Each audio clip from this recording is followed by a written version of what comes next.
आखिरकार India champions trophy के लिए पाकिस्तान क्यों नहीं जा रहा? इसकी वजह खुद पाकिस्तान, पाकिस्तानी फैंस और साथ में पाकिस्तानी प्लेयर्स हैं। आज की इस वीडियो में मैं आपको ऐसे 8 इंसिडेंट्स बताऊंगा पाकिस्तानी फैंस के और पाकिस्तानी प्लेयर्स के इंडियन प्लेयर्स के खिलाफ, जिससे कि आपको भी ये अंदाजा हो जाएगा कि हाँ भाई, इंडिया पाकिस्तान क्यों नहीं जा रहा, इसके पीछे आखिरकार वजह क्या है। तो चलिए फिर वीडियो शुरू करते हैं और देखते हैं ये सारे इंसिडेंट्स। पहला इंसिडेंट निकल के आता है 1989 से, जिस टाइम पर इंडिया पाकिस्तान के टूर्स करता था। उस टाइम पर 1989 में इंडियन टीम 4 टेस्ट मैच का टूर करने पाकिस्तान जा रही थी और पहला ही टेस्ट मैच कराची के स्टेडियम में था, जहां पर कि इंडिया ने नया कैप्टन घोषित किया था, जो कि थे क्रिस श्रीकांत। और उसी टेस्ट सीरीज में अपना डेब्यू कर रहे थे सचिन तेंदुलकर, जिनकी जब बस उम्र 16 साल थी। जब ये पहला टेस्ट मैच कराची के ग्राउंड पर स्टार्ट होता है, तो स्टार्ट होते ही एक पाकिस्तानी फैंस तो भाई मैदान में ही घुस जाता है और घुस के वो क्रिस श्रीकांत, जो कि हमारे कैप्टन थे, उसको चाकू से मारने की कोशिश करता है। वहां पर क्रिस श्रीकांत बच जाते हैं, लेकिन फिर जो बाकी पाकिस्तानी फैंस थे जो ग्राउंड में मौजूद थे, वो सारे इंडियन प्लेयर्स पर पत्थर फेंकने लगते हैं। और पत्थर फेंकने का सबूत इस पिक्चर से आपको मिल जाएगा, जहां पर ये प्लेयर ऐसे पत्थर को पकड़ के, जहां पर पाकिस्तानी फैंस पत्थर फेंक रहे थे, उनको रोकने के लिए रिक्वेस्ट कर रहे थे कि रुक जाओ, पत्थर मत फेंको। और ये प्लेयर थे जावेद मियांदाद, जो कि पाकिस्तान के प्लेयर थे और रिक्वेस्ट कर रहे थे कि भाई पत्थर मत फेंको। और ये जावेद मियांदाद वही प्लेयर थे जिनका कि 1992 में किरण मोरे के साथ एक वो बंदर की तरह उछलने वाला इंसिडेंट हुआ था, वो तो आपको याद ही होगा। और फिर जब यहाँ पर फर्स्ट टेस्ट मैच में इतने सारे इंसिडेंट्स हो गए इंडियन प्लेयर्स के खिलाफ, तब भी इंडियन प्लेयर्स ने हार नहीं मानी और उस सीरीज को पहली बार ड्रॉ किया पाकिस्तान में। और इंडिया पहली बार पाकिस्तान सोयल पर अनडिफीटेड रहा, इतने सारे इंसिडेंट्स के बावजूद भी। दूसरा इंसिडेंट आता है 1997 से, जब भी इंडिया टूर कर रहा था पाकिस्तान का ओडीआई मैचेस के लिए। तो वहां पर सीरीज का जब सेकंड ओडीआई मैच चल रहा था, तो वहां पर सचिन तेंदुलकर, सौरव गांगुली, ये सारे प्लेयर्स भी खेल रहे थे। तो वहां पर फिर से पाकिस्तानी फैंस का जो भाई रूप होता है, वो रूप वहां भी दिखाते हैं और फिर से इंडियन प्लेयर्स पर पत्थर फेंकने लग जाते हैं। आप जैसा कि पिक्चर्स में और वीडियो में देख सकते हैं कि सचिन तेंदुलकर और सौरव गांगुली बार बार अंपायर के पास पत्थर लेके जा रहे थे कि देखो हमारे ऊपर पत्थर पड़ रहे हैं। और जब ये पत्थर पड़ने नहीं रुके, तो मैच वहां पर 47.2 ओवर में ही रोक दिया गया। जहां पर पाकिस्तान की बैटिंग चल रही थी, उन्होंने 265 रन बनाए थे। फिर थोड़ा सा मामला शांत होने के बाद जब दोबारा ये मैच स्टार्ट हुआ, तो इंडिया ने 266 रन का टारगेट 47 ओवर में जो बनाना था, उसको चेज करके वहां भी पाकिस्तान को डिफीट दे दी। जब जब पाकिस्तानी फैंस ने पत्थर फेंके, इंडिया ने हर टेस्ट मैच या हर ओडीआई मैच पाकिस्तान को उनकी ही जमीन पर हराया। तीसरा इंसिडेंट तो फिलहाल ही कुछ साल पहले हुआ था, जो कि 2019 का जब ओडीआई वर्ल्ड कप खेला जा रहा था, तो वहां पर इंडिया के लिए विजय शंकर को सेलेक्ट किया गया था एज अ 3D प्लेयर। तो आप विजय शंकर को तो जानते ही होंगे, लेकिन जब 2019 के वर्ल्ड कप में इंडिया और पाकिस्तान का मैच होने जा रहा था, उससे एक दिन पहले ही विजय शंकर होटल से बाहर निकल के कॉफ़ी पीने जाते हैं अपने एक टीममेट के साथ। और जब वो कॉफ़ी पीने जाते हैं, तो एक पाकिस्तानी फ़ैन वहाँ पर आ जाता है और अपना कैमरा ऑन करके उनको गालियाँ देने लगता है, एब्यूज़ करने लगता है।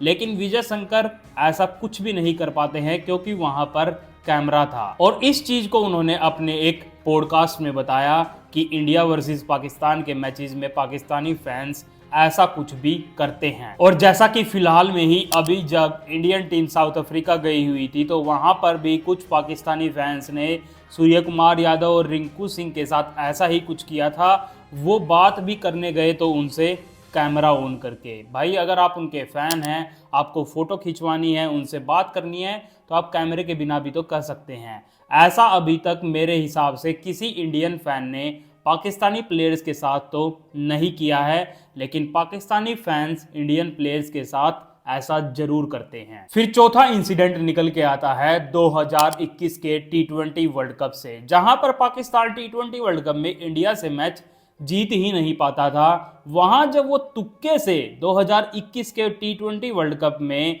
10 विकेट से जहां पर मैच जीत जाता है, तो उनकी हरकतें भाई फिर से चालू हो जाती हैं। जब मैच चल रहा था ये, और जब तक पाकिस्तान नहीं जीता था, जब इंडियन टीम की बैटिंग चल रही थी, तो वहां पर एक ड्रिंक्स ब्रेक हुआ था, जहां पर आप फोटो में विराट कोहली को पीछे देख सकते हैं। वहां पर रिजवान ने अपनी नमाज परफॉर्म करी थी बीच मैदान में ही ड्रिंक्स ब्रेक के दौरान। और जब ये मैच खत्म हुआ और पाकिस्तान इस मैच को जीत गया, तो वकार यूनिस, जो कि पाकिस्तान के एक लीजेंड प्लेयर हैं, लीजेंड बॉलर हैं, हम मानते हैं, वो टीवी पर आते हैं और स्टेटमेंट देते हैं कि भाई चलो हराया तो पाकिस्तान ने, वो तो ठीक है, वो तो मुझे अच्छा लगा, लेकिन जो मोहम्मद रिजवान ने हिंदूज के बीच में नमाज परफॉर्म करी, नमाज पढ़ी, मुझे वो देख के तो बहुत अच्छा लगा। मतलब उनको मैच जीतने से ज़्यादा खुशी तो ये हो रही थी कि हिंदूज के बीच में वहाँ पर मोहम्मद रिजवान ने नमाज पढ़ ली। और उनका माइंडसेट देखो, ये जिहादी माइंडसेट ही है, जो कि मैच के बीच में ऐसे हिंदूज वर्ड भी यूज़ कर रहे थे। ऐसा भी नहीं कि ग्राउंड में हाँ भाई उसने नमाज पढ़ ली, उसने हिंदूज के बीच में नमाज पढ़ी। तो जब ऐसा जिहादी माइंडसेट के साथ उन्होंने ये स्टेटमेंट दी, तो वेंकटेश प्रसाद, जो कि इंडियन बॉलर है, उन्होंने तभी ट्वीट किया और बोला वकार यूनिस की हमें यहाँ पर जिहादी माइंडसेट साफ साफ दिखती है। तब तो जाके जब सारा ट्विटर, सारा इंस्टाग्राम, सारा यूट्यूब उनके खिलाफ बोलने लगा, तब जाके वकार यूनिस ने इस इंसिडेंट पर जाकर माफ़ी मांगी कि मेरे से ये स्टेटमेंट देने से गलती हो गई है। फिर पांचवा इंसिडेंट भी इसी मैच से निकल के आता है, क्योंकि जब पाकिस्तान ने इतना बड़ा मैच, और वो भी पहली बार टी20 वर्ल्ड कप में इंडिया को हरा दिया हो, तो उनकी हरकतें तो भाई अपरंपार होने वाली थी। जब पाकिस्तान यहाँ पर ये मैच जीत जाता है और मैच प्रेजेंटेशन के लिए बाद में जब बाबर आजम आते हैं, तो वहाँ पर बाबर आजम के सामने जो बंदा माइक लेके खड़ा था, उनका नाम पता नहीं, बासित खान क्या था, लेकिन वो पाकिस्तानी ही थे। तो वो वहाँ पर सरकाज़म में हंसते हुए बोलते हैं बाबर आजम को कि कुफ्र तो टूट गया।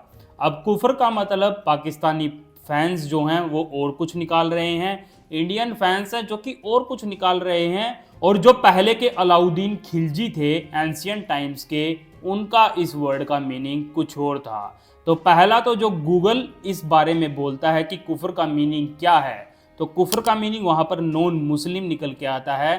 तो इससे लग रहा था कि हाँ भाई, यहाँ पर ये पाकिस्तानी जो आदमी है जो बाबर आजम से सवाल पूछ रहा था, उन्होंने हिंदूज को ही टारगेट किया है। छठा इंसिडेंट जो निकल के आता है वो भी पुराने टाइम से ही निकल के आता है, जहां पर कुछ पाकिस्तानी फैंस क्रिकेट मैच के बीच में चलते हुए एक बड़ा सा पोस्टर लेके मैदान में पहुंच जाते हैं, जिस पर कि लिखा हुआ था प्रोटेस्ट अगेंस्ट कंस्ट्रक्शन ऑफ मंदिर on the site of Babri मस्जिद।